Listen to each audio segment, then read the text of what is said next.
এবছর সিলেদার্সে গিয়ে আমার এরকম অবস্থা হবে আমি কখনো ভাবিনি। পয়লা বৈশাখ শেষ তো কী হবে, মেয়েদের কাছে কেনাকাটা করতে কোনো ওকেশান লাগে না। পয়লা বৈশাখের আগে 3-4টে জামা হলেও জুতো কিন্তু কেনা হয়নি। আর প্রথম থেকেই দেখছি নতুন কালেকশান মানেই সিলেদার্স, যেমন ভালো কোয়ালিটি তেমন ভালো কালেকশান। তবে আনফর্চুনেটলি এবারে গিয়ে কিন্তু আমার একটা জুতো পছন্দ হয়নি।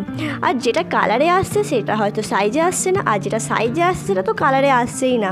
আরে ভাই, আগে সিলেদার্সে গিয়ে যাই জুতো দেখতাম তাই পছন্দ হয়ে যেত, বাট এবারে মনটা খুব খারাপ হয়ে গেল। তবে বাচ্চাদের জুতোর কালেকশান ছিল অসাধারণ, আর ব্যাগগুলো ছিল তো মারাত্মক। আরও একটু সামনে এগিয়ে যেতে দেখলাম গিফট হ্যাম্পার, ছেলে কিংবা মেয়ে। পার্সগুলো ছিল দারুণ, মাত্র 110 টাকা থেকে শুরু। তবে বরাবরই কিন্তু সিলেদার্সের কোয়ালিটি দুর্দান্ত।